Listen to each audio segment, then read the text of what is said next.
Assalamualaikum warahmatullahi wabarakatuh. Halo teman-teman semua, kembali lagi di channel Programmer Biner. Kita melanjutkan tutorial relational database ya. Kita masuk ke materi namanya relasi tabel. Nah, sebenarnya yang berelasi itu tabel ya, bukan database-nya. Relasi tabel umumnya itu kita bagi umumnya ya, itu bagi tiga jenis. Ada one to many, one to one, many to many gitu ya. Itu hubungan satu ke banyak, banyak ke satu ke satu, banyak tuh ke banyak gitu ya. Nah, mungkin teman-teman bingung yang pertama kali mendengar konsep ini. Nah, tapi kita nanti pelan-pelan saja. Tapi yang terpenting itu adalah hubungan tabel antara tabel parent dengan tabel anak atau child gitu ya. Nah, itu benar-benar harus dipahami. Nantinya ini akan mengikuti sendiri pemahaman ini. Nah, kemudian nanti kita bahas sedikit juga yang namanya normalisasi dan relasi. Nah, kan umum sekali konsepnya itu ada normalisasi di perkuliahan tuh ada normalisasi tahap 1, tahap 2 gitu ya. Sebenarnya yang menjadi pertanyaan apakah normalisasi itu mutlak wajib digunakan atau tidak gitu ya. Nah, kemudian ada apa hubungannya gitu ya dengan relasi itu ya, kita nanti bahas. Baik, masuk ke sini, contohnya menggunakan YED grep. Nah, di sini kelihatan ya. Nah, hubungan induk dan anak ya, kita gambarkan saja induknya itu ayah ibu gitu ya. Kemudian ada anak, tabel anak. Ciri-ciri tabel induk dan anak itu, tabel anaknya pasti memiliki ID orang tuanya, ID induknya gitu ya. Seperti ini. Nah, hubungannya pasti data induk ini punya banyak anak gitu ya. Hubungannya one to many gitu. Nah, itu pasti seperti itu. Nah, yang jelas ada hubungan antara tabel induknya dengan tabel anaknya itu pasti menyimpan ID orang tuanya. Pertanyaannya adalah, apakah tabel induk ini adalah tabel tunggal? Belum tentu ya, bisa jadi dia merupakan anak dari tabel yang lain. Seperti ini. Kita gambarkan seperti itu. Nah, seperti ini. Ini pasti menyimpan ID dari induknya. Sebut saja tabel induknya itu kakek nenek. Nah, seperti ini. Yang tidak bisa terjadi ketika dia menghubungkan antara satu level ya, tabel induk ini dengan tabel induk yang lain. Nah, ini berarti bisa jadi dalam satu database itu ada tabel yang tidak berelasi gitu ya. Karena dia satu level atau memang berbeda gitu ya antar hubungannya ini.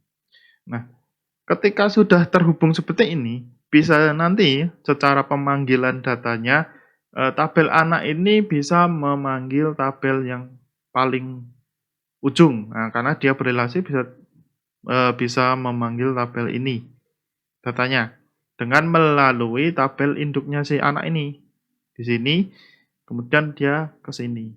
Secara pemanggilan secara query ya, itu nanti pembahasan query tersendiri. Tapi secara konsep relasi, kita pahami dulu hubungannya ini. Kemudian kita ke tadi, seperti ini. Ini dihapus dulu. Nah, kita pahami seperti ini ya. Contohnya seperti ini nih, many to many. Nah, ini di sini ada, saya kecilkan, one to one. Nah, hubungan one to one. Hubungan one to one itu secara data ya. Walaupun si notelepon ini merupakan anak dari data diri, ini bisa terjadi one to one. Karena data diri ini memiliki satu nomor telepon. Nah, memiliki satu nomor telepon. Ini bisa disebut ini, makanya disebut one to one. Ini induk, ini anak. Jadi data diri memiliki satu nomor telepon itu digambarkan seperti ini. Itu one to one, one to one. Kemudian one to many itu contohnya adalah provinsi. Itu satu data memiliki banyak kabupaten. Nah, kabupaten ini dibentuk tabel sendiri ya. Provinsi sendiri. Hubungannya adalah kabupaten ini ini pasti memiliki ID provinsi untuk menunjukkan bahwa kabupaten anak dari provinsi. Itu ya. Provinsi induknya kabupaten atau bisa jadi induk yang lain sebenarnya. Tapi ini kita pahami hubungan one to many. Jadi satu provinsi memiliki banyak kabupaten. Gitu ya. Tapi satu kabupaten pasti hanya memiliki satu provinsi. Itu kan? Satu kabupaten pasti hanya memiliki satu provinsi. Yaitu yang disebut namanya hubungan one to many. Nah, berbeda kalau nantinya satu kabupaten memiliki banyak provinsi gitu ya. Nah, ini contoh yang many to many. Many to many, contohnya ruang kelas nih, ruang kelas. Kita data ada ruang kelas, ada kodenya, ada namanya. Kemudian ada mata pelajaran. Secara entitas ya, mungkin kalau teman-teman belajar entitas itu gambarnya seperti ini, dihubungkan seperti ini gitu ya. Tapi secara database ini jarang terjadi. Jarang terjadi. Ya, jadi karena kenapa? Kalau dia many to many, data ID-nya atau data anaknya itu diletakkan di mana? Di ruang kelas atau di mata pelajaran gitu ya. Many to many ini. Nah, yang paling benar bahwa nantinya akan ada namanya transaksi di antara tabel-tabel induk untuk menghubungkannya. Tabel transaksi. Ruang kelas dan mata pelajaran bertemu apabila ada namanya pelajaran. Betul? Ada pelajaran. Di mana pelajarannya? Nah, makanya disebut di ruang kelas, ID-nya ruang kelas. Dan apa yang dipelajarkan? Ada namanya ID mata pelajaran. Nah, kemudian ada atribut lain. Ada atribut lain. Itu kapan diajarkan? Ada waktunya. Iya kan? Ada ruang kelasnya, apa yang diajarkan, cuman ada waktunya. Nah, tabel transaksi ini bila dihubungkan akan menjadi seperti ini. Nah, yang tadinya many to many, kalau digambarkan di sini kan jadi jatuhnya menjadi one to many, ya kan? Jatuhnya jadi one to many. Nah, sebenarnya konsep tiga konsep ini, data diri ini akan jarang terjadi dan many to many terjadi tapi akan diubah menjadi bentuk seperti ini. Jadi akan jarang terjadi juga. Jatuhnya akan menjadi one to many. Seperti itu. Nah, kapan akan terjadi one to one walaupun jarang terjadi? Jadi gini, one to one ini walaupun seperti ini, one to one ini kenapa dia disebut jarang terjadi? Kenapa nomor telepon ini tidak dimasukkan di sini saja? Kan wong jatuhnya datanya kan satu itu ya. Seperti ini. Makanya ini dihapus pun nggak masalah karena nomor teleponnya cuma satu. Kecuali ketika dia nomor teleponnya dua atau lebih dari satu, ini bisa ditambahkan tabel. Tapi jatuhnya hubungannya kan bukan one to one lagi. Kemudian jadi one to many. Satu data diri memiliki banyak nomor telepon. Ini beda lagi kan. Nah, makanya konsep one to one ini jarang terjadi. Kapan terjadi? Yaitu apabila data anak ini memiliki kekhususan. Misal ya, pernah namanya ada foto, misalnya ada foto, data foto, ada lokasinya gitu ya, ada lokasinya.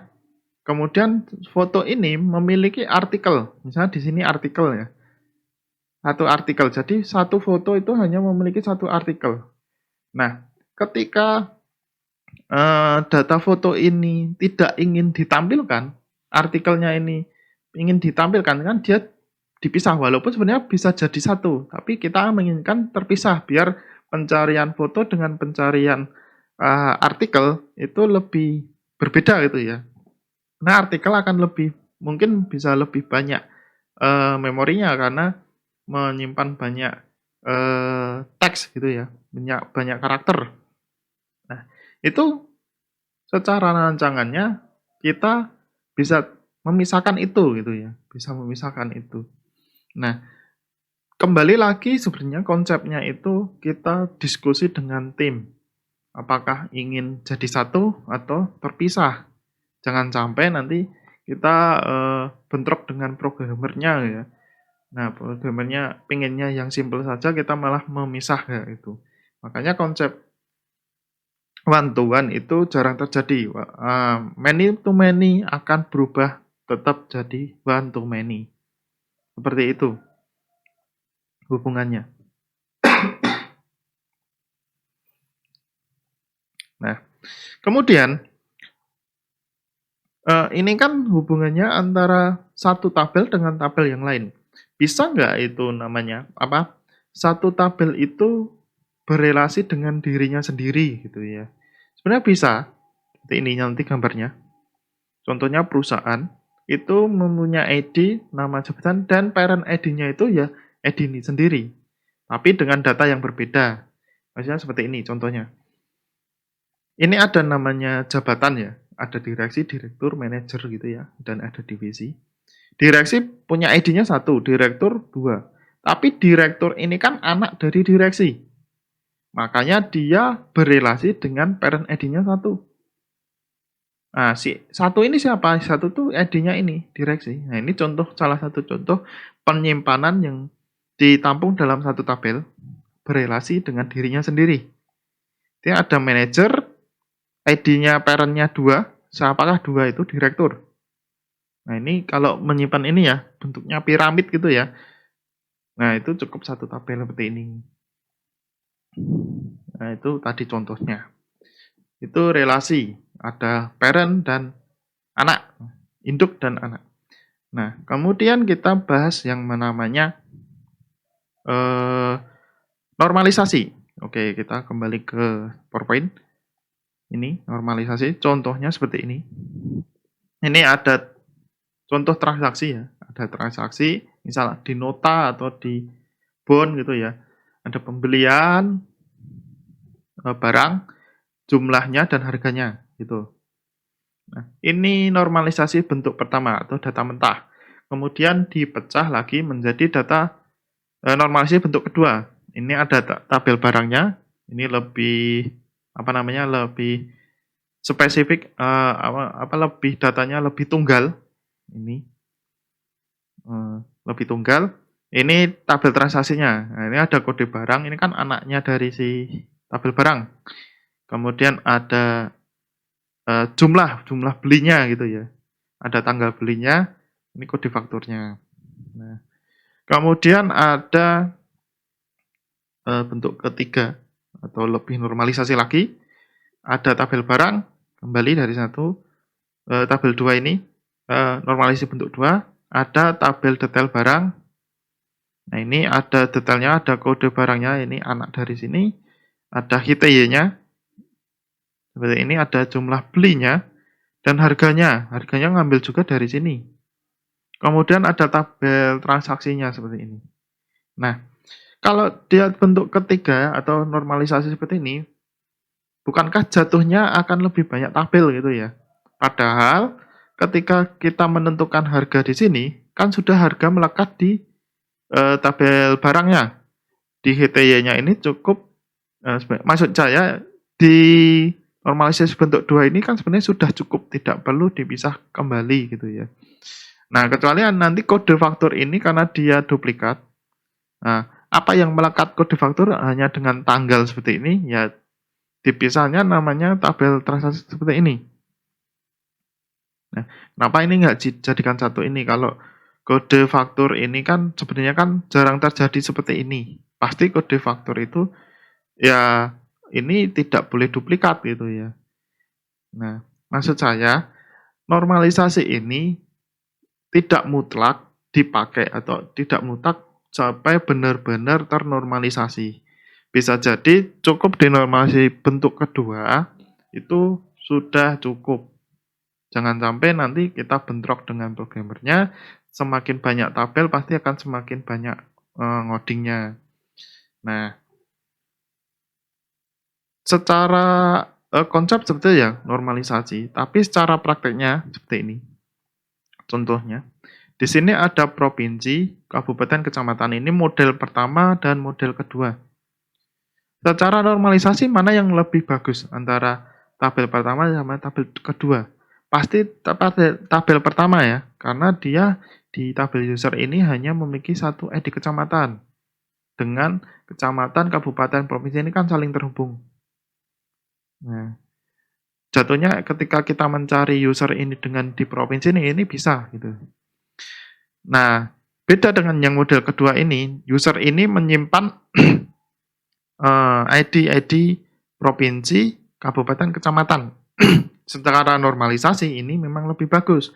Tapi secara pencarian datanya bagaimana?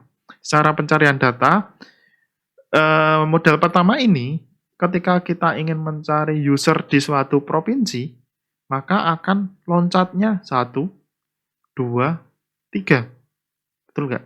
Karena tidak mungkin ini langsung loncat ke sini. Pasti dia query-nya atau join-nya itu akan berhubungan dengan kecamatan dulu, kabupaten dulu, baru provinsi. Itu secara loncat datanya. Maka pencariannya akan lebih lama. Karena dia akan mencari di sini dulu, mencari di sini dulu, mencari di sini dulu. Berbeda dengan yang ini. Ketika dia ingin mencari user di suatu provinsi, ya cukup dia loncat ke sini, satu langkah. Nah, begitu perbedaannya. Jadi, bisa jadi model normalisasi yang pertama ini belum tentu baik dengan model yang kedua ini. Walaupun secara model pertama ini penyimpanannya lebih dikit. Karena dia tidak menyimpan ID semua ini, cuma induknya. Tapi pencariannya ini bisa lebih lama, karena dia harus mengecek semua tabel yang terhubung. Nah, sebenarnya yang namanya merancang database itu memang benar-benar harus diperhatikan bagaimana nanti pengambilan datanya. Makanya itu harus didiskusikan juga dengan programmernya, lebih enak seperti apa merancangnya. Nah, maka biasanya ditawarkan model 1 atau model 2 itu kasih penjelasan seperti seperti tadi ya contohnya ya. Yang ini lebih hemat memori, ini lebih cepat pencariannya. Atau ada model lain, pasti programmer itu lebih menginginkan tabelnya sedikit, tapi secara normalisasinya itu juga sudah bagus gitu ya. Nah, jadi apabila ada pertanyaan kapan normalisasi terjadi, sebenarnya secara kita sudah memahami data, penyimpanan data, otomatis normalisasi itu akan terbentuk sendiri gitu ya. Karena ketika kita merancang dari awal, pasti data-datanya itu kita pisahkan. Misal untuk data barang, data transaksi, data ruang atau data gudang itu pasti kan kita pisahkan. Nah, disitulah normalisasi sebenarnya sudah terjadi gitu. Seperti itu pembahasannya mengenai relasi tabel. Ini secara dasarnya mungkin teman-teman sudah bisa memahami. Nantinya untuk di bisnis proses kita akan lebih contoh kasusnya seperti apa gitu ya. Mungkin kita kasih contoh kasus sederhana yang memang benar-benar lingkupnya itu sudah cukup menggambarkan namanya relasi dan hubungan-hubungannya. Sampai di situ, terima kasih. Assalamualaikum warahmatullahi wabarakatuh.